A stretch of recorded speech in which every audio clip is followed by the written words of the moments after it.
I've been following this sort of process when I'm working with multiple agents. So for having one backlog that's kind of I describe as nits. So what I do is I have one backlog which is like my main work, but as stuff is happening, I always think of stuff. But it's kind of like a different mental thing. It's like if I can log this and I know that it's going to be fixed on the same day by another agent, it isn't going to be like deprioritized and fixed like 2 months later. Then it kind of changes the way you think about it. So every time I'm working and I see something that I want to improve, I've set up an MCP tool. I just go new Nit and it puts it in the other backlog, and then I have another agent looking at that. Tim Cochran's storied career includes 19 years at ThoughtWorks, including clients like music platform Spotify.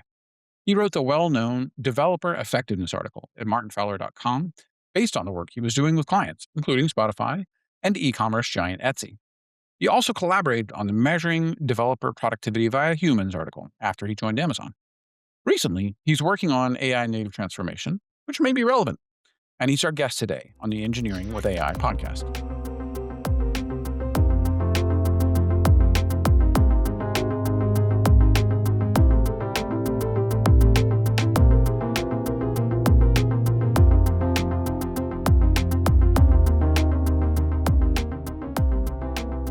Tim, thank you so much for coming and being on the show today. Really appreciate it.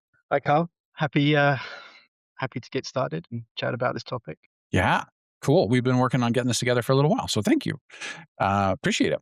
So, like, we just talked through your bio there.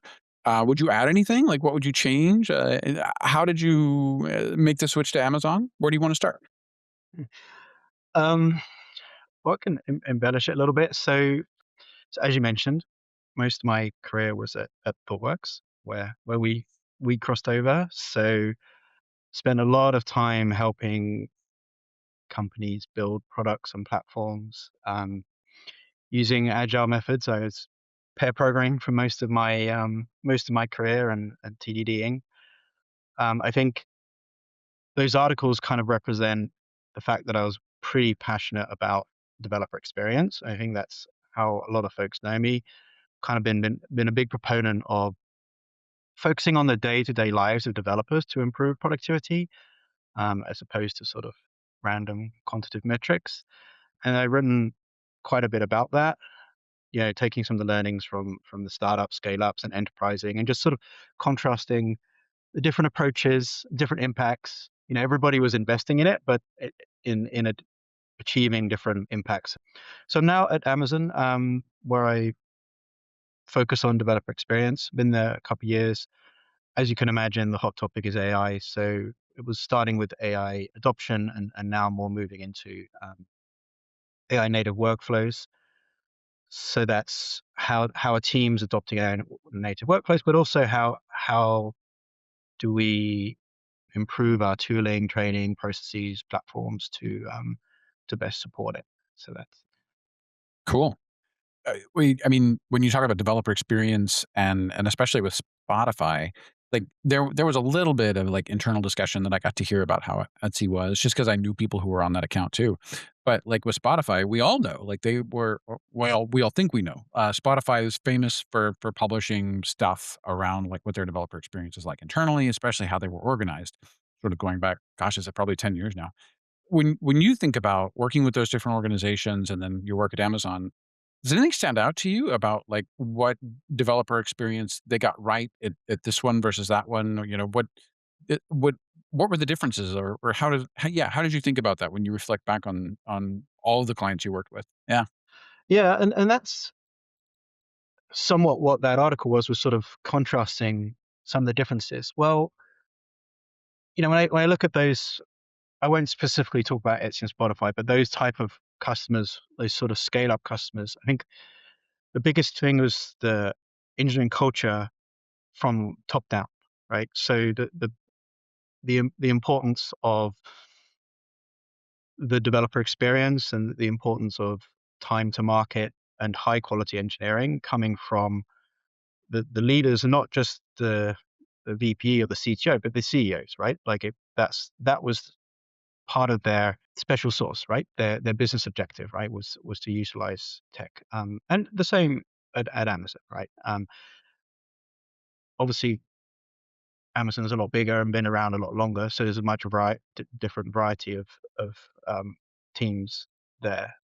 So that's a big thing. I mean, I always remember walking around Etsy and seeing on the TV screens the time it would take to go from a commit to production. Right? They would have that on Oh, wow. walking around, walking around the development areas, and what they would do is like they wanted to keep it 30 minutes, and when it went above 30 minutes, they would just invest more to bring it down. And I remember talking to the CTO at the time, Mike Fisher, and he talked a lot about fearless, right? He wanted developers to be fearless. And at the time, I think he wanted to bring down that time from commit to production to be even faster. That sort of emphasizes that importance of engineering when that's in your face every day. Yeah. Yeah. Different customers, like, with different TV screens, it might be, like, their own advertising, or it might be like, at one client that I worked with, it was, like, how many transactions per minute, their e-commerce engine was processing or something. But, yeah, that's, like, a real focusing on the engineering side, not just sort of, like, what this means for the business. Let's sort of get into the generative AI theme, that's very much like what we're about. What tools are you using these days? What tools are you observing others to use, right? Inside of from what you can see, right? And what do you like? Like and I don't mean sort of everything, but like focused on, generative AI tooling and those kinds of things. What's working for you? I use lots of different tools because I'm researching. I I use Kiro. Kiro has two versions of it. One, it's an IDE version that's set up for Spectrum development, and then the command line version. But I also use Claude Code. I use Cline. I use different tools in my personal projects. So from a tooling point of view, I mean, I think I'm often a bit more interested in techniques, and the tooling supports that. So I've been trying to get down the techniques. So I've been working with trying to have multiple agents running. I think sometimes I go back and forth whether it's a good idea or not. Sometimes my brain just explodes trying to figure out how to have two ideas at the same time. So I've been kind of working through that. And my workflow at the moment is, I'm either working through an idea, like I start with an idea and a hypothesis, and then I pair with an agent to refine, to hone that idea, and to produce a specification, and then a task list. And then when I'm working with implementation, I really want to have these small atomic tasks that, in an idle situation, a lot of my tasks I can one shot it, and the agent can complete it. And I'm aiming for under an hour, sort of task that can be pushed. That's me and my personal projects. Obviously, in a brownfield situation, which a lot of organizations are, that there's lots of bottlenecks and things where you're not able to achieve such throughput. But yeah, that's kind of my way. And I think the other piece that's interesting is also just I've been trying to have my SDLC in my workflow defined through skills. So I kind of have a set of Yeah. skills for each part of the workflow. So the pull from my backlog, do my pre-commit, set up a review, check and fix the build. They're all done as skills. So for the most time, I don't have to interact with the agent for it to do those things. Cool.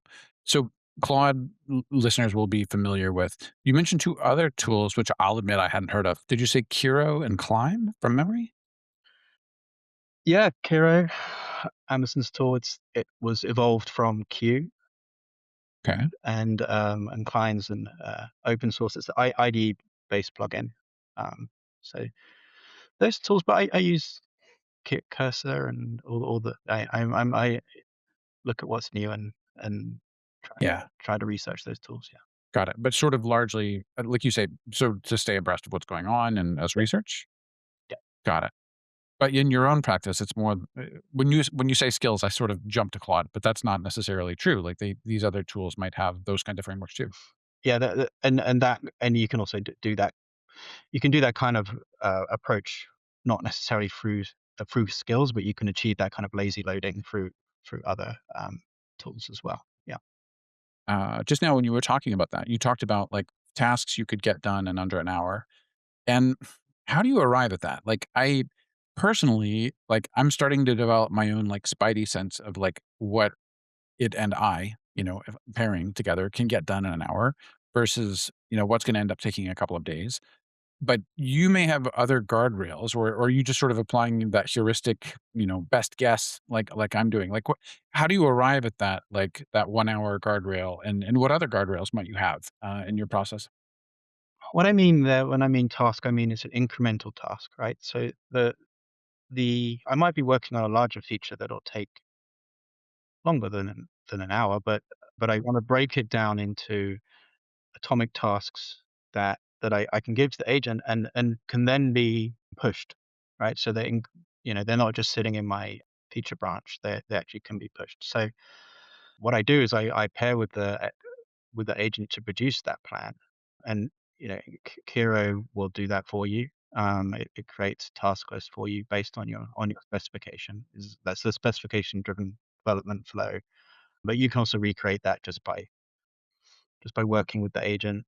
So that's that's my sort of nirvana state, right? And I think why some teams won't be able to do that is because of existing friction, right? Like if you have a long unit test suite, a long build, flaky tests, all those kind of things, long deployments, you're not going to be able to achieve that kind of thing, right? Right. But we with a high throughput team, yeah, you can achieve that. I've started to notice that, like, if I have a process which is going, sideways and starting to take too long to deploy, I'm like you. I'm deploying pretty frequently as Yeah, I go. And if anytime that deployment starts to, get onerous, like if the agent like misunderstands how to deploy this part and gets it wrong, or if the deployment takes too long, I tend to point it at it and say, like, can you go make this better, please? Like, uh, I haven't like the side project I'm working with hasn't gotten to the point where the unit test suite takes very long. But I imagine if it did, I would go like, "Can you go make that run faster, please?" Like parallelism or shortening yeah. different kinds of things. So I imagine you're doing similar things. To your point, like once those cycles get out of control, that's when teams really start. You almost lose your understanding of reality. I've known teams that were like so like months, well, 4 to 6 weeks ahead of their QA department. So they were working on stuff that like for one, like might not even make it to production Yeah. because like it would have gotten like it might have been a bug fix for a feature that hasn't even been shipped yet. And yeah, and then that feature gets canceled. So when you think about like how to keep those cycles short, is there anything intrinsically different about how you're doing it when you're working with Gen AI tools? Well, uh, I think it's really important because we find this a lot where somebody adopting AI isn't happy with the quality of what the agent is producing, and often that's because they don't have the validation in place, right? So maybe might have some mock-based unit tests, but that's not necessarily going to tell you that the application is really working, right? So I think it's really important that the agent can run those end-to-end API tests, in a production-like environment quickly, so that it knows whether it's built the right thing. So I think Right. those are super important. I don't know if there's anything necessarily different about it. It's probably what I've kind of been thinking about at the moment is because code generation is now so much faster, all of that kind of pain points and friction that you perhaps didn't prioritize because relatively, like proportionately, it wasn't Yeah. a big thing. Now you have to fix, right? So Yeah. perhaps that's why it's more important, because that your bottleneck is now, like one example might be, so if it took me 3 days to build a feature and the code review took a day, well, that was 25% of the time. Now perhaps it Right. takes, I don't know, half a day to build that feature. So now that's like the code review is 66% Mhm. of the time. So there's a Mhm. different. So now your bottlenecks have shifted, right? And so Yeah. I don't. It's more important to those bottlenecks are now more apparent. You're also going to see it because you're going to see it in the prompt. history. And how you actually improve them, yeah, I mean, I think you're going to use agents to come up with ideas. Like you said, like I, I pointed that agent at my build and asked how I can speed it up. Sometimes it has good answers, sometimes it has bad answers, and you can guide it a little bit. And but yeah, but you can also try things that you wouldn't have done previously because it would have taken you a lot of time to go and understand an API and but now I can just go and spike something and see, okay, does that improve things? I think it's not necessarily like speed, it's also kind of like readability, things that maybe would have represented cognitive overhead for the developer previously, but like you probably wouldn't have fixed because how the hell would you have measured that previously? Now we can measure that via tokens. So one example is like a long build file, trying to figure out why did my build break, and I have to like pass like this really long build file, and somewhere in there is my error. Well, the agent's gonna have to do that as well, but the human was already doing that. It was just kind of like making up for it.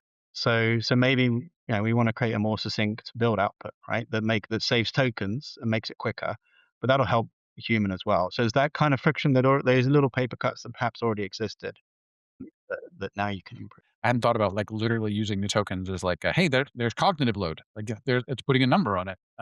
That's neat. Yeah. Okay, so when I'm reflecting on like my little side project again, like, and it's sort of got like a website and it's got some stuff which runs kind of constantly gathering data and pushing it into a database. And like I find it's pretty good at writing its own unit test suite for all of the functions, and it's pretty good even at doing like, oh, let's go build a functional suite that tests that the website is doing what it's supposed to do. Can I log in? Can I click on this link? But when we go in and do like, let's say we're changing an algorithm that shapes the way that we ingest data, and how we might categorize or classify something which is coming in via our data pipelines. Nah, no, it's I don't. It is not yet like coming to me with like, hey, we should really build our own testing sandbox database, so that we could test these algorithms and heuristics out. No, no, it's just like, here's the migration file. Would you like to run it in production now? Yeah. And it's kind of leaving it to me to be like, oh, yeah, okay, we really do need to build this environment. It's kind of not helping. Whereas with like, on like a standard, like, oh, I'm going to go change some Python, Yeah. it'll just write the UNSS on its own, like it'll just do it. But when it comes to anything more complicated about like, let's build out an environment, it's not doing that. I'm wondering if you're seeing something different or if you've got pointers there or yeah, like what's your experience been like there? I think you're right. I think it's lots of trained on the most common examples, right? So anything where you hit the thing that everybody does, it's going to do great. I think when you do something that's a bit different, it's going to struggle. I mean, mostly in that situation, I don't think we can expect it to do it all by itself. So I think what I would do is just create context. So I might describe roughly what I want it to do and provide some kind of guidance, right, in terms of the specification or the hypothesis, and it may be able to help with filling in the blanks. But yeah, I don't. It's especially if we don't want if we're doing something that's a bit different. But I do think with testing that I'm kind of been wondering whether it's better to kind of focus on these sort of in the middle of the pyramid, the kind of like the component test style. Because I worry that mock-based unit tests don't really tell me, and then sometimes I think the agent gets a bit confused about that. And so what been trying to do is more focus on building fast running kind of component tests, like run through the API or run through a module where not everything is mocked out, those kind of things. But then again, that's just good developer experience practice anyway. But I think it helps the agent have guidance as to what is and isn't working, and it's a good trade-off of speed and value. Yeah. Yeah, I like that. Yeah, I mean, it will sort of naturally mock stuff on its own, um, pretty often, but yeah, to your point, like it's yeah, you end up with all sorts of like dubious, like, well, is the test now made into the mock? And does that mean that it's gonna like, where we can't change the implementation later? Are we testing the implementation instead of the actual functionality? Those kinds of problems. So, oh, I like where you're going with that. Yeah.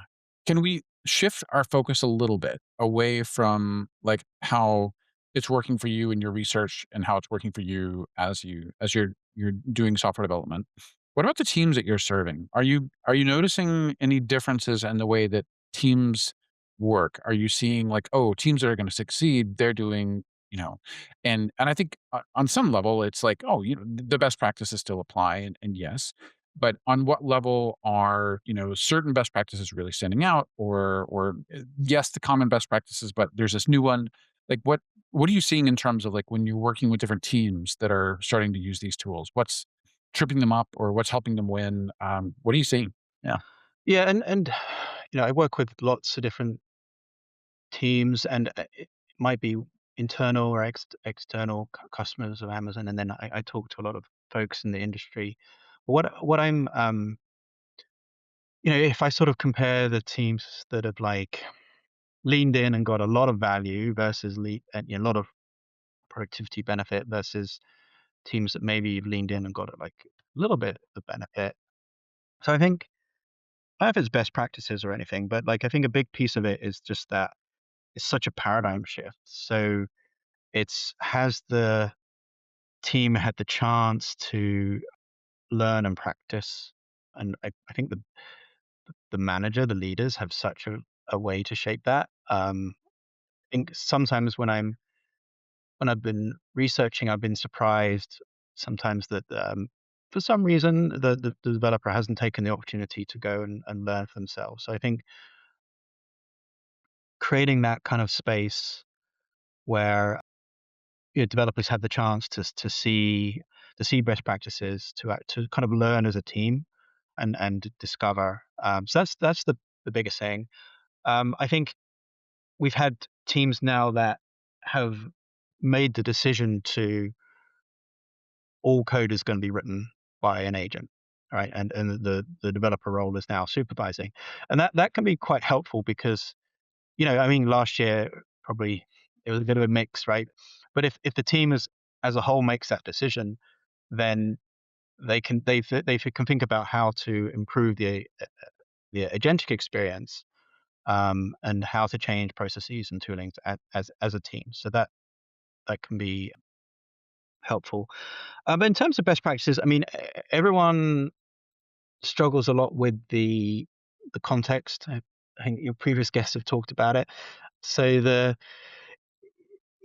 problem with the recency bias, right? Like where yeah, I put my coding standards in the context. Why didn't it obey those coding standards, right? And it's like, well, and so I think those kind of things everybody struggles with. And so it's I like to think about the information you're giving the agent, right? And it's between the specification, the knowledge, the context, and then those feedback loops, right? And so I think if you can master those three things, that's all it's all the information it's getting. So those best practices are getting are the most important, I think. I love that. Specification, context, and feedback loops. That's nice and succinct, and it seems like, yeah, like, fairly complete. Yeah, at first glance, that sounds pretty thoughtful. Yeah. Yeah, and I think the other piece that's interesting, particularly at enterprises, is the platform, right? Like I think a lot of times what a developer is doing is interacting with platform services, right? And the agent has to be able to do that as well.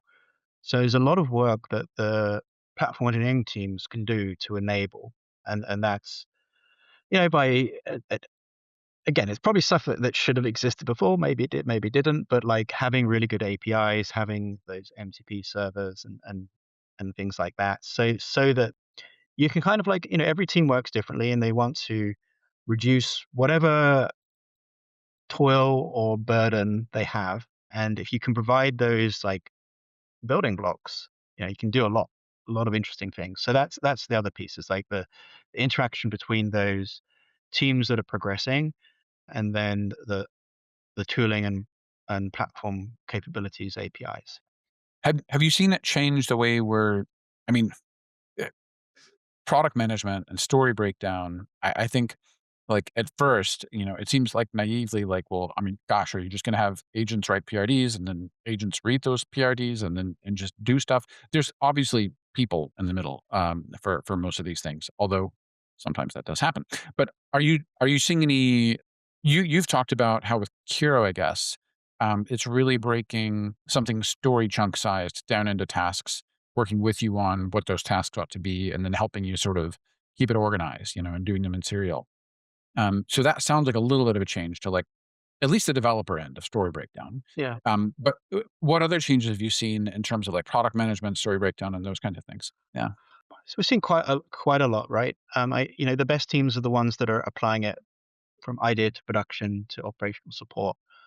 From the earlier stages, kicking off a project, so getting a project prioritized or approved through using prototypes, I think is a big one. So it's sort of interesting, right? Now it's cheaper to build the software, therefore, do we need to do as much due diligence as we did before, right? So now we can create, rather than writing lots of documents, we can create a prototype, and we can prove it out.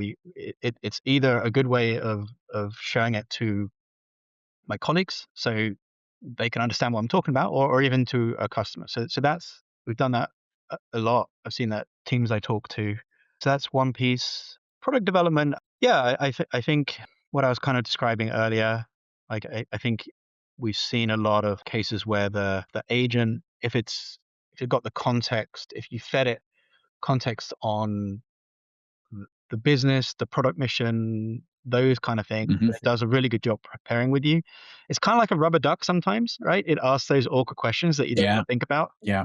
So, Hmm. but if you can give it enough context, so it's a fairly smart rubber duck, so it can kind of Yeah. be a devil's advocate to you, and then 100%. it knows what you're trying to get towards. So you're trying to get to that sort of technical design and that task level breakdown. Yeah. Um, I find a lot of the prompting I'm doing is sort of explaining the domain to it, yeah, and then it'll go and search, and it's like, "Oh, thank you for giving me a little bit," and then it'll go search, and it'll bring me stuff back about the domain that I didn't necessarily have, and sometimes it's done so in a naive way, and I have to teach it again. Sometimes not. yeah, Sometimes it's teaching me. yeah, Yeah, I find it amazingly productive to sort of stay in talking to it about the domain, right? yeah. And not getting into like, should we put a curly brace here? I love where you're going there in terms of like really helping it understand the business goals and those kinds of things. I think that is important. Yeah. Yeah. And if you're in an enterprise, you probably have a lot of really good information in your wiki, in your Confluence, and so figuring out how the agent can access that stuff easily is really important. Mm, Yeah. yeah. Yeah. Yeah. Yeah. MCPs for that and other kinds of things. Yeah. Have you seen any changes in the way that teams do like architecture and planning for distributed systems and those kinds of things? Probably less. I think that's probably where at the moment the we're safe. But I do. I mean, it's similar to how we were describing with the product place, like being a sort of rubber duck, and even in creating like architecture assets, there can be a lot of tedium in producing diagrams and things. So, and those kind of aspects, right? Just making it faster. They may not have the ideas, but they can make it faster for you to produce those assets, right? So, creating a mermaid diagram or whatever. If you train it on the formats that you're looking for, it can produce those things. And then it can help you battle test your ideas, right? But as you sort of said at the like the thing you were talking about earlier, like yeah, I wouldn't necessarily trust it too much to come up with those initial ideas, right? Right. Yeah, Right. Right. Right. I have let it choose frameworks a couple of times, right? And sometimes it's almost like, what frameworks are you good at? Instead of me trying to say like, oh, this will be really good in framework X. Like, no, let's ask you, what what frameworks are you right. going to be really good at? Yeah, Yeah. I mean, and it's trained on the most popular frameworks, right? So if it's leading you one way, that means that that's yeah, probably the simplest way to do it. So yeah. Fair point. I mean, we all wonder if that means we're all going to sort of go into a kind of stasis where nothing new gets made. But yes, that's a fair point. They probably got popular for a reason, so it's a reasonable choice. Cool. Okay. What about in testing, right? And It's funny. I keep saying in these when I'm talking to people, like I feel like I'm testing all the time, but I realized recently I'm desk checking all the time because things are getting done all the time. But yeah, when you think about, we've talked a little bit about this. You talked about component testing earlier versus mocking. Anything else you can say about like how testing works differently now? Yeah. You were kind of talking about testing more like in the QA process as well, not just automation. Wherever you want to go. I mean, yeah, yes. I mean, to your point, my own experience has very much been like, gosh, I feel like I'm testing all the time. I feel like I'm the QA person. But really, I think what I'm talking about there is I'm desk checking all the time because stuff is getting done all the time, or at least ready to desk check all the time, right? And so, what I think about the sort of agile process of like have a pair of developers go pick up a story and work on it for a day and a half, something like that, and get it finished in the old world, maybe 2 days. And you'd bring the product manager and the QA person over, and maybe the QA's got the keyboard and mouse, and they're literally just using the thing while the product manager watches. And product manager's like, "Oh, I didn't think it would go that way." And QA is like, "Oh, I wonder if it handles this corner case." And out of that can come sort of product feedback around like, yes, that's what I was looking for, and it's still the right thing. And out of that can come QA feedback around like, hey, here's a good corner case for you to cover with your unit tests that I wouldn't have thought of if I hadn't done this test check. And test check is almost not a testing process. It's sort of it's this process in between development and the actual Yeah. testing work. Um, so yeah, I mean, you could reflect there. I certainly did, and I have been recently. But I am also just curious on how like testing works. I'm okay handing Claude like, hey, go add the unit tests now, please. It's kind of a do the needful kind of command, and it just goes. And I'm pre-revenue, so that's safe enough. I would not advise my enterprise clients to do that. Yeah. Um, but but I don't know, like what is working well in testing? Is anyone just letting like a Ralph Wiggum loop handle all the testing and not having humans Um, in the loop? Or what are you seeing? yeah, I think we have more tests now. You and I come from a testing strong testing background, right? And I don't think every organization does. And so I think we now have a lot more code coverage in what we're testing. I think, it ultimately it actually really into it. Writing unit tests is kind of boring, and not like a lot of developers would treat it as an afterthought, like not necessarily TDD, but like okay, I'm committing, I have to hit my coverage number, let's check it in. So they weren't necessarily using it as a way of validating what while they were working. It was just like okay, I've got to do this. So I think so now, yeah, generating test cases is much cheaper, and so there's no excuse, right? I think that's one part. Like every, I think we're seeing more folks using unit tests than perhaps it didn't in the past. Right. Right, right. No, to your point, and like I said earlier, Claude will just suggest, like, of Yeah. course, we're going to make some unit tests now. And so we probably will, by default, get a lot better coverage. I'm with you. But to your point on like the red green refactor loop and the way test driven development used to work, I don't know if you read that book, Growing Object Oriented Software Guided by Tests, something like this. It was sort of this like Yeah. thing. It was focused on Java, but it Yeah. was describing a distributed system. And the whole idea was like emergent design. Yeah. You're going to let your tests guide where this thing is going. Very organic, very it was and beautiful. And I lived that for a long time. I wonder if we still will have that. I wonder if like future generations of developers will look at that book and it will just seem like Greek. Like what were these people talking about? Mm. Yeah. I don't know. I mean, there's a part of it that I don't know if it's testing necessarily, but in the specification, right? You need quite often when you write requirements, they're subjective. And that causes a problem with that. Sometimes that's the reason why you don't get the results back you want, is because you've written in English and what you think you said isn't what it what it read, right? It interpreted differently. So using some way of like an exercise to kind of crystallize what you're actually saying. And I always remember the book, I think it's Specification by Example. So I tests can form that, right? Like the BDD style test, you can specify what you're trying to say by giving an example. So I think that's a place where yeah, some teams do that, right? They kind of take a TDD approach with their specification, where they have the test written at the start, and that's kind of like what we were talking about earlier with the feedback loops, right? That forces yeah, agent's very eager, right? So it almost really wants to just get going and write the code. But if you force it to slow down a little bit and think through it, yeah, either by producing a plan, but also by having it write that test at the beginning, can help it hallucinate less. And yeah, so I think that at this point in time, tests have a place there. I think in Yeah. the spec. Oh, well, and I like what you're saying about sort of behavior, cucumber or given when then or whatever you want to call that syntax. I do think that is making a big resurgence, right? I think proper red green refactor loops are maybe getting harder or maybe don't make as much sense. But yeah, the behavior driven design that I think that's coming into its own right now for sure. Yeah. Probably, that's probably the way I go is more like at the kind of, what is it, the sociable unit test style, the more slightly bigger than a unit kind of style, Yeah. s- and having it driven through the spec.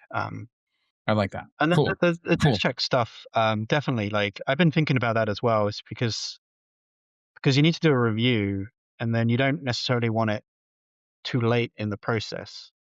So I do think that, having some kind of mechanism where the agent kind of goes like, I'm ready, and it kind of publishes the place to you for you to see it, but it isn't necessarily pushed or gone through CI or anything. It's because you probably just want to you want to look at it and iterate a little bit, right? Especially if it's something like, a UI change or something like that. So I do think there is an agentic approach to a desk check. Um, I'm sure there'll be some tooling about that at some point, but yeah, it's like, especially, imagine if teams are working in ephemeral cloud-based environments, it'd be fairly easy to do. Just sort of like, when it's ready, it tells you it's ready, and then you can go and like have the product manager comment on it, have the developer comment on it. I think that would Yeah. be a pretty good workflow. Yeah. Yeah, personally, like, it's easy for the little web app, right? Like, and I for these kinds of changes, I'm probably letting the little web app talk directly to production, as long as it selects, Yeah. which it always is for the app I'm thinking of. And yeah, like I've taught it, like, don't deploy, don't push, don't even commit, like start the local app. That's what we're going to do next, you know? And sometimes it'll sort of follow along and it'll start an MCP playwright, and it'll be doing it while I'm doing it, and I'll have its Chrome playwright on one monitor and my Firefox on another monitor, and we're both sort of doing it. And I have found that useful. I'm probably working at a level just slightly underneath what would be like fully productive because I'm still really inserting myself, especially with like web changes. I want to see the experience improvement. I want to feel if it's good enough. I don't want to just keep going. But Um, yeah, and the other thing that's sort of interesting about this is like that you don't know everything at the beginning, right? And sometimes there's probably a better way of describing it, but I feel like when you're writing code, you kind of wallow in the problem, in the domain, and you don't think about it. You don't. So like, to expect a developer to be able to write everything at the beginning.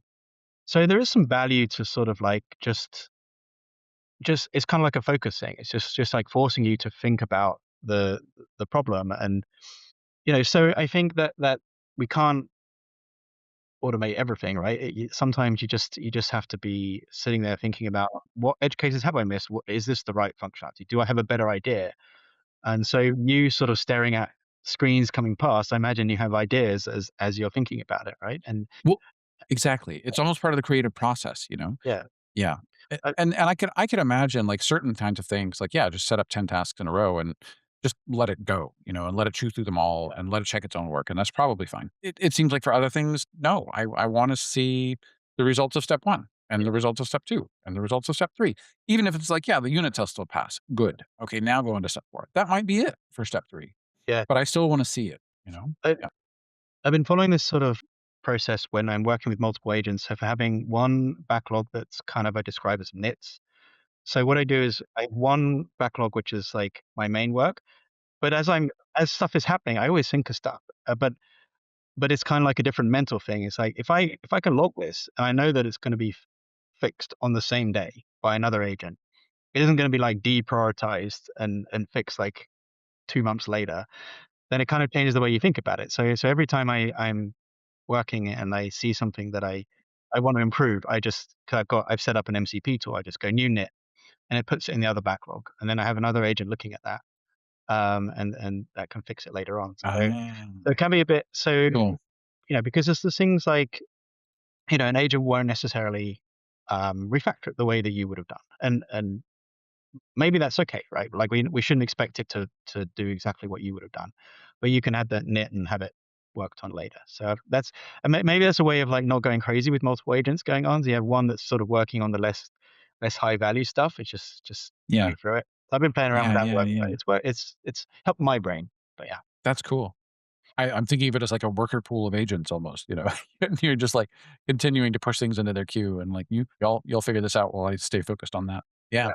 We talked much about integration, right? Like I think and there's like the obvious read of this, like yes, CI pipelines and CD pipelines and all these kinds of things, but also just like knowing like how the pieces of code line up. Like you referenced code context windows already, you know, like I don't really trust it to know like whether or not it should use that method that it found in like an adjacent code base. Like no, and I don't trust it to look when it should either. So I'm almost thinking of like the literal like piecing together of the code base in terms of integration and how the pieces work together. But yeah, I mean, what changes have all this brought for your experience with integration so far? Yeah. So like when you're calling another API or a library or something. Anytime you're well, or just merging, you know, frankly, you know, in terms of like the literal act of integrating code. But yes, also the other thing, also integrating two pieces of code which are across an executable boundary or separate deployable. Yeah, that too. But anytime like where you're, yeah, having code interact with other code, like how do the robots do when it comes to that for you? A lot of it's the realities of these brownfield systems, which it's probably where it would have been difficult for a developer. It's going to be difficult for an agent, right? Where you have something that's confusing, undocumented, no unit tests, and that's where it's going to struggle, right? And I think if as some of the nice things about Agentic is now that it help we can modernize code bases faster, right? So we can maybe we were working with something that was lower quality and just sort of like just dealing with it, right? Like we didn't really have the time to go and bring it up to our quality bar, but we were just living with it. And every time I had to touch it, it was like a pain. But maybe now we don't have to live with that anymore, and we can go and bring it up to a slightly higher quality. Maybe we're not going to rewrite it completely, but we can bring it up to a higher quality bar where it's better documented and the code makes more sense. And I think that's where but it's the similar sort of pattern. It's like that was friction that already existed, but now we can deal with it. And I think so. Those are places where merging is going to be difficult. Those kind of complex code bases, like particularly if you have anything, like some of these systems that are like some of the stuff we do at Amazon, where it's very performant and highly available, we have to be really, really careful with, and Mm. we wouldn't trust. And that's where you need the human review. Yeah, Right, right, right, right.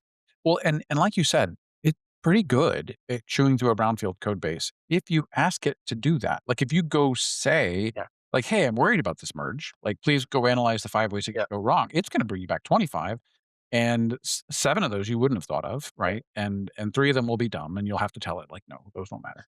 yeah. But as long as you remember to tell it, like, it's actually pretty good at this stuff. Like, it just doesn't always remember to do it Y- itself in some weird way. Yeah, that's kind of one of the learning. It's actually a learning experience of like when people first start, they're like, "Well, I didn't refactor," and I'm like, well, it won't. You have to tell it to refactor, and so that if but you can create this standard sort of operating procedures where it goes through these. Okay, these are the checks that I want it to do, and be more explicit about when you're creating that task list of like, okay, I need it to now check for this and check for this and check for this, and yeah, create those kind of like custom agents or sub agents to do that. Um, Agents and skills, yeah, yeah, for sure. That starts to become critical about like, "No, no, I really do want you to do this more often." Yeah. yeah, Just putting it in the Claude MD does not do that thing. yeah, because it's Even in all caps. yeah, it's amazing. Like you'll be like. you'll just go and duplicate your code, and then then you just ask it after that, can you go and find anything that's duplicated, and it'll just find the code that it just wrote, and you're like, okay. Yeah. And Exactly. because it's that yeah, that recency bias problem in the context. Yeah. Yeah, and I'm not sure how self-aware I am, and it's even less self-aware, that's for sure. Cool. So interesting thought about, like, Amazon scale, right? And we're kinda getting into, like, deployment and infrastructure, like, are you seeing anything different there? Like, observability, like, I've definitely used it to, like, go make me more, AWS alerts and CloudWatch alerts and things like that. What are you're probably seeing fancier things there. Like, what are you seeing in observability, deployment, infrastructure, those kinds of things? It's similar. So I think the best teams are, teams that are looking at what kind of friction they have, and not from a coding point of view, but like if you take a team that's running any enterprise service, probably coding doesn't make up that much of their time. Teams that are working with pulling down logs and trying to diagnose, I think probably what I see is that it does a good sort of first guess, right? Like I think especially with complicated distributed systems, it struggles. It wouldn't necessarily struggle, but it's quite hard to actually capture the information that it needs. But like as a first pass, like okay, let's go through like the most common problems that okay, we forgot this config toggle or some kind of like that kind of toil that developers spend so much time, like okay, we forgot to put this configuration in production or whatever, and those kind of things can just be gone now. Like the agent can just fix all those kind of first pass, bugs and toil.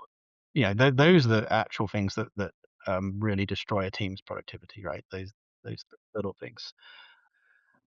Deployments and things like that. Yeah, definitely, the agent can help fix builds and aspects like that, and help in that regard. Yeah, I think that's mostly what we're seeing. We've referenced debugging a few times already, and we've talked about refactoring a little bit too. Do you have any stories there? Any experiences you wanna get into on either of those? I think teams often struggle with the context with debugging. Some of the problem is the context window, because logs are so verbose. I think because I've had teams try to create agents that'll, pass all these logs and try and do root cause analysis, and then quickly the context window just fills up. Yeah, the smarter ways to do it with AI, like do multiple passes. You do a deterministic script that pulls out the useful information, and then you feed it to the agent. So you don't have the agent like just passing through reams and reams of logs and things like that. So I think that's some of the lessons we've seen is don't have the agent do something that could be done by a script, and because you're going to waste your context. So refactoring, making sure you document your coding standards, and then be explicit to tell the agent to follow it. I do think that again, sort of this deterministic thing of like you don't need your agent to be a linter. I think Pete said that or something like that. I agree with that. Like, and because I think I've seen that in places where, and maybe that's okay, right? Maybe what it's sort of a progression, right? You create an automation using the agent, and it runs that automation. But when I want to sort of use it more, probably need to turn it into a deterministic script where possible, and only use the agent where you actually need that ability to reason. So I still think as much as possible for refactoring, rely on those tools. But it does pretty well what you described of just telling it like, yeah, I mean, you can just tell it, find like I want to write clean code, find all the problems that break, solid principles, or find all the duplication. Tell me how many unused feature toggles, or all those kind of things. It's just if you give it explicit atomic tasks, Yeah. I think we've seen that be really good. So you talked about in your background, you've done a lot of pair programming, and so have I. And I came to really love pair programming, working with ThoughtWorks. And I didn't learn to love teaching other people to do it. They didn't want to. though. Mm. And so I'm very glad that in my current role, I don't have to make anyone do pair programming that doesn't want to. But personally, I love it. And I kind of feel like that's what I'm doing with the agent. And I wonder, what would a pair that also was working with an agent be doing? Should they be running 3 agents? Like, or maybe, I don't know. What impact are you seeing on pair programming, mob coding, all these kinds of Mm. things? Like, does it still make sense? What are your thoughts there? Well, so it comes a little bit back to how effective your development environment is. If you don't need like two developers and an agent, watching a a 10-minute build or whatever. So if you have a fast dev environment and you're interacting pretty quickly, and obviously it's like pairing. There are always pauses and gaps, and that gives you a chance to get to know your pair, or to talk through like what the problem, and to think through it. It's probably still valuable. I see it as a very important learning tool at the moment, because I think what I see sometimes, especially teams that don't do any pairing, you find that the different people on the team are much different levels, and it's because there isn't enough collaboration or sharing. And it just the nature, like some folks are going to be really laser focused on the problem, and other folks are reading, Reddit, and learning all the latest things, and we want to share all that knowledge, right? And especially in the context of the team. So we have actually seen that teams that haven't been pair programming or mob programming have adopted it, especially when you have a mixture of senior and junior, because when you learn and you do like an online course or a Hello World kind of thing, it's of limited value, right? You really want to see the tips and tricks in the context of that team. That's, I think, is a learning. My colleague Amber and I have been advocating for more programming, and yeah, I think we ran a session, and within like 30 seconds, it was like, "What did you just do?" And they learned something from us immediately. And so I think from a learning point of view, it's coming a resurgence. I mean, probably what you're getting at is, would we pair as much? I don't think so, because I think the agent does provide some of that rubber duck kind of ness that you're getting. So I'm not entirely sure what the right rituals are.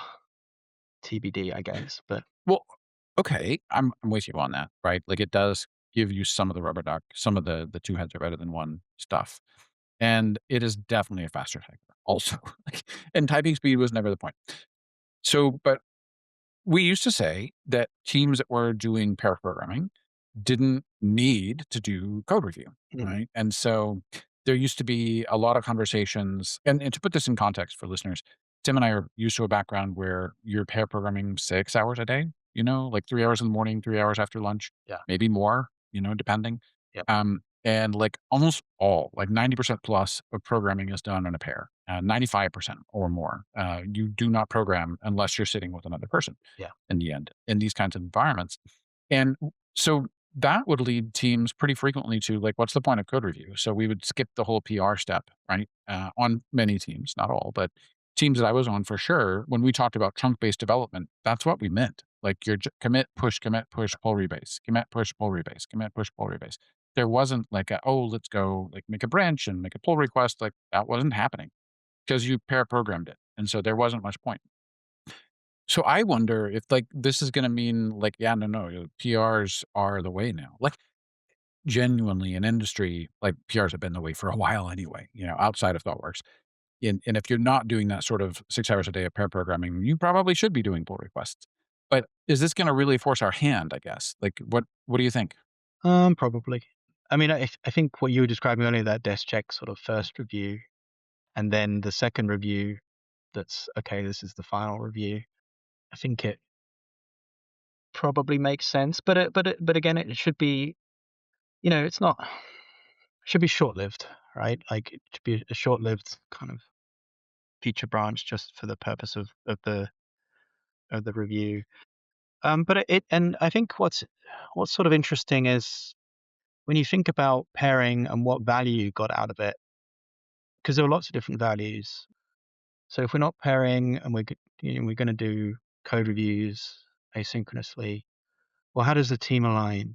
How do they get to know each other? How do you get good ideas from people, right? How do you battle test things? So it might be that we're more intentional about some of those things. So yeah, I mean, it might be that, okay, day to day, we're not really pairing or mobbing or whatever, but we are explicitly, there is an explicit every Friday afternoon we are getting together and we're mobbing, right? Because we don't have those, we're not getting that alignment through day to day.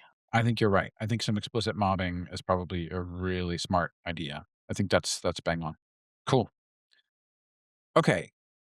Ratios? Are you seeing anything different in terms of like, oh, one product manager can keep up with like, call it 6 developers. Is that true anymore? Do you need like 3 product managers per every 3 developers now? Like what or QA ratios? Are you Yeah. seeing anything change with how teams get staffed, teams get built? Um, well, it's interesting. Amazon build a lot of technical products. So sometimes the developers themselves have a lot of autonomy, and play a lot of the product management role. And we do have product managers as well. But what I've kind of been thinking about this, and I was thinking about this before AI anyway, for a very highly effective team to more think about development as like a studio associated with a product domain. When I kind of look at some teams and organizations, even though they might be following agile or whatever, I still think they're following a factory model, like a manufacturing model where you sort of, and it might not be their fault. It's just the nature of complexity, job definitions, legacy, or something like that. And you end up very much, yeah, very much like this person does this role, passes to the next person, passes to the next person, passes to the next person. So I think when a team, once they've become efficient from a tooling point of view, I think it's more interesting to think about how can we experiment faster, and to do that, like I think thinking about your team as sort of a studio where you have a set of everybody's everybody's like a technologist that's equal. You have specialisms and kind of so to do a feature or a project, you get together a small pod, a small squad, whatever, as part of that studio, and you go and implement it. And it may be more necessary about implementing. It may be like, okay, then we'll go and do something, and we'll go and learn whether this is a good idea, and then we'll come back to and then decide if we want to move forward. So I've kind of been thinking about that as more of a model. I was working on an article on it, but haven't finished yet. But I think that might be more, and that was before even I started writing it before the AI explosion. But I think there's more relevancy now, where the team should focus more on that speed to learning, speed to experimentation. To your ratios, I think what I don't know about ratios of product managers developers. What I probably see now more is that I would like developers to be more product minded. I don't think we need as many developers that care more about coders craft or like I think we do need, depending on the nature of the product, right? You may need some developers that are just really good at the low level scaling aspects, but probably for majority of folks, we want them to be more customer minded, to build more customer empathy and to understand it, which that's easy to say. It also requires the product manager and the manager to empower the team to be able to do that, right? A lot of times that those metrics, that information about the customer, those interviews are not available to the developer. They're just given a requirement. So I think if we can be more transparent about those kind of things, and treat the developers like somebody that can have an idea. They spend a lot of time in the domain of the product. They can have an idea, they can put it out there, and we can experiment in the same way that a product manager can. That's kind of Yep. what I've been thinking about. That just intuitively, it just totally makes sense to me. Like some of the best teams, to your point, like even back in the before times when we still wrote code with our hands, um, were doing that sort of Yeah, studio approach, where they were keeping really close in touch. They were still pair programming, but it wasn't so much like, this one's your story and that one's your story. And, yeah, it was much more like, no, we're all working on stuff, yeah. which fits that studio model. And now, like post AI, like it feels even more like that's like each developer is almost a studio with multiple agents going, a Yeah. very small piece of a studio, maybe. But And yeah, I love what you're saying. yeah, and it's this the sort of thing like we're saying at the moment, well, all these developers have this time to focus on highly differentiated, high value tasks. And like, well, okay, but like they have to be empowered to be able to know what those things are. Because if you give a developer time, they're just going to yak shave, you know. So Yeah. we kind of like they have to like be exposed to like those kind of business objectives that is customer to be able to get their mental juices going and to think through like, well, what is the most important thing to move the product forward? So we aren't just relying on stuff coming down from the business or the product manager, right? What about the way that you hire, train, mentor, coach? Like, has it changed anything there? Yes. I mean, it's like any new skill. You have to train it, I think. So I think we need to build literacy, fluency in AI. But it's not just like here's how to prompt whatever. It's like some of the fundamentals. Like you should understand what an LLM is and how it's built, so that you can understand why some of the things are showing up. And then you can reason about, okay, I understand why it's forgetting the context and all this kind of stuff. So I think AI fundamentals, basics of those things that we talked about, right? Like the specification, context, and building feedback loops. I think getting those three things together. Like if a developer can master those three things, then you'll get less like, oh, it doesn't give me the right response kind of things, right? That's how you improve the quality. But a lot of it's just through doing, right? So I mean, I think some of it you can do through getting the developer to do their own projects and things like that. The hiring aspect, um, I don't know if it changes that much. You want to hire smart people. I think whoever you hire should be prepared to use AI at this point, but I think that's the market already. So I think the other piece is like I don't know how to actually do this, but we need developers to have fundamental understanding of software as well, right? I know that right now with hiring and some of the coding tests are going to be very difficult with AI, but I borrowed the sort of ThoughtWorks Mars rover sales taxes, trains example, when I was at a startup called Vindly and hired a bunch of people that way. And what would I expect now? Am I looking for someone who guided the LLM to write a really great Mars rover? Like, I guess I don't know how well that's going to work. But and to your point, it's one thing to trust these LLMs to like I don't know really have the latest framework memorized better than you do. That's yeah. fine. But you still need to understand software development. You still need to understand software engineering. You can't trust it to do that yet. And I don't know. It seems like that's probably going to remain for a little while. Yeah. Yeah, I mean, especially in the DevOps model, right, where the developers have to support their own code. When you're debugging and trying to figure out, like, you're gonna have to read that code and understand it. We've used a lot of your time. Thank you so much, Tim, for your patience. We're kind of coming down into like the more personal questions. I ask everybody a couple towards the end.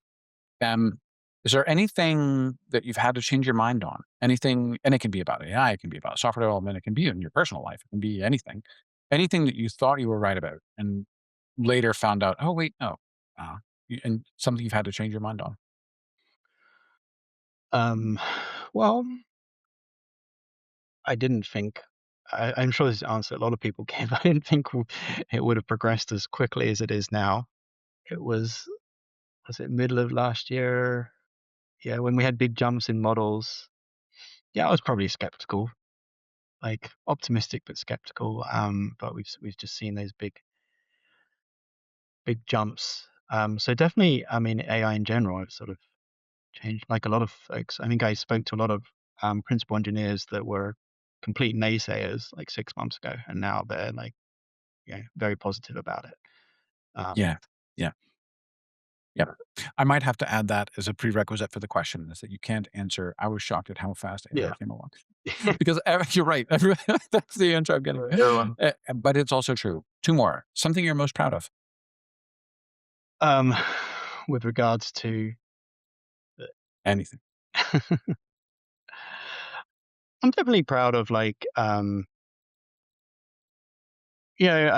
proud of the work that I did on feedback loops, the article I wrote. I think I've heard it coming back a few times that folks have found it valuable. That kind of model of, rather than thinking about through the day as lots of kind of like tasks or jobs, but really thinking about um, or tools and things like that, but thinking about what you're trying to achieve through a series of feedback loops. So I was pretty proud of that framework and how that came out. Cool. Cool. And one last one. What's something that's giving you joy right now? I mean, I'll give you one answer about AI. I'm just enjoying like experimenting and playing around with code and being creating ideas quickly. But outside of code, I'm enjoying that the snow is finishing in New York and be able to go out hiking and things like that. Um, that's probably what I'm pretty happy about right 100%. now. But yeah. Yeah. Love it. You're not going to say hanging out with Gene Kim and Martin Fowler in Utah. Yeah. All right, Tim. Thank you so much for spending some time with us today. Really appreciate it. Yeah, and that's a wrap. They're small, highly maneuverable, and in some respects they think for